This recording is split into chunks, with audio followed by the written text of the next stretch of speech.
ഇന്ന് Mananthavady MLA OR Kelu പട്ടികജാതി പട്ടികവർഗ ക്ഷേമ വകുപ്പ് മന്ത്രിയായിട്ട് സത്യപ്രതിജ്ഞ ചെയ്യുന്ന ദിവസമാണ്.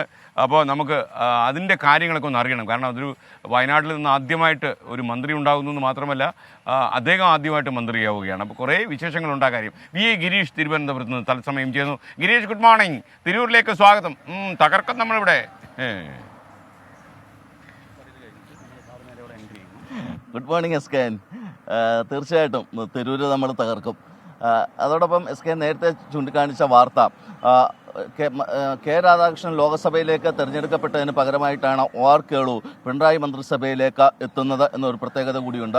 മാത്രമല്ല അദ്ദേഹം മാനന്തവാടി MLA ആണ്. 2 തവണയായി മാനന്തവാടിയെ പ്രതിനിധീകരിക്കുന്നു. പട്ടിക വിഭാഗത്തിൽ നിന്ന് ഒരാളെ മന്ത്രിയാക്കുന്നത് CPM മന്ത്രിയാക്കുന്നത് ഇതാദ്യമാണ്.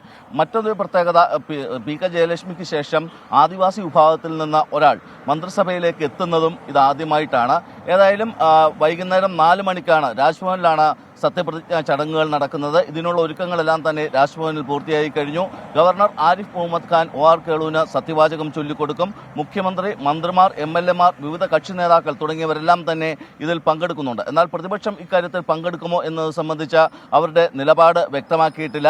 ഏതായാലും വയനാടിന് ഈ പിണറായി മന്ത്രിസഭയിൽ ഇത് ആദ്യമായിട്ടാണ് ഒരു പ്രാതിനിധ്യം ലഭിക്കുന്നത്. 1ാം പിണറായി സർക്കാരിൻ്റെ കാലത്തും വയനാട്ടിന് പ്രാതിനിധ്യം ഉണ്ടായിരുന്നില്ല. ഈ പരാതിക്ക് OR കേളുവും മന്ത്രിസ്ഥാനത്തെത്തുന്നതോടെ പരിഹാരമാവുകയാണ്. മറ്റൊരു കാര്യം, OR കേളുവിൻ്റെ മന്ത്രിസ്ഥാനവുമായി ബന്ധപ്പെട്ടാണ് ചില പ്രതിപക്ഷവും BJPയും ഒക്കെ ചില ആരോപണങ്ങളും വിവാദങ്ങളും ഉന്നയിക്കുന്നുണ്ട്. കാരണം കെ രാധാകൃഷ്ണൻ കൈകാര്യം ചെയ്തിരുന്ന എല്ലാ വകുപ്പുകളും OR കേളുവിന് നൽകാൻ തീരുമാനിച്ചിട്ടില്ല. അതിൽ പട്ടികജാതി പട്ടികവർഗ പിന്നോക്കക്ഷേമം മാത്രമാണ് ഇപ്പോൾ OR കേളുവിന് നൽകുന്നത്.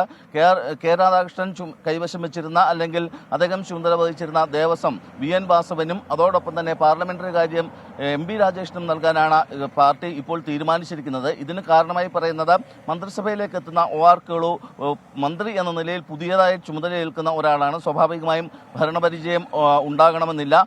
എന്നാൽ മറ്റൊരു വാദം, ഇപ്പോഴത്തെ മന്ത്രിസഭയിൽ മുഖ്യമന്ത്രിയും അതോടൊപ്പം തന്നെ AK ശശീന്ദ്രൻ, മന്ത്രിമാരായ AK ശശീന്ദ്രൻ, രാമേന്ദ്രൻ കടന്നപ്പള്ളി, KB ഗണേഷ് കുമാർ എന്നിവർ ഒഴികെ ബാക്കി എല്ലാവരും തന്നെ മന്ത്രിസഭയിലേക്ക് എത്തുമ്പോൾ പുതുമുഖങ്ങളായിരുന്നു എന്നുള്ളതാണ്. എന്നാൽ ഇതെല്ലാം തന്നെ ഇടതുമുന്നണിയും CPIM നിഷേധിക്കുകയാണ്. പകരം OR കേളുവിനെ മന്ത്രിസ്ഥാനത്തേക്ക് കൊണ്ടുവരുന്നതിലൂടെ ഉചിതമായ തീരുമാനം എടുത്തു എന്നുള്ളതാണ് CPIM ഇപ്പോഴും വിലയിരുത്തുന്നത്. മാത്രമല്ല പട്ടികജാതി പട്ടികവർഗ ക്ഷേമ സമിതിയുടെ നിയമസഭാ സമിതിയുടെ ചെയർമാൻ കൂടിയാണ് OR കേളു. ഇത്തരത്തിൽ ഈ വിഭാഗങ്ങൾക്ക് വേണ്ടി നിരവധി കാര്യങ്ങൾ ചെയ്യാൻ OR കേളുവിന് കഴിയും എന്നുള്ളതാണ് ഇപ്പോൾ CPIM ചൂണ്ടിക്കാട്ടുന്നത്. ഏതായാലും OR കേളു ഇന്ന് സത്യപ്രതിജ്ഞ ചെയ്ത് ചുമതലയേൽക്കുന്നു. നാളെ നിയമസഭാ സമ്മേളനത്തിൽ അദ്ദേഹം മന്ത്രി എന്ന നിലയിലാകും പങ്കെടുക്കുക. Thank you. VA ഗിരീഷാണ് നമുക്കൊപ്പം ചേർന്ന്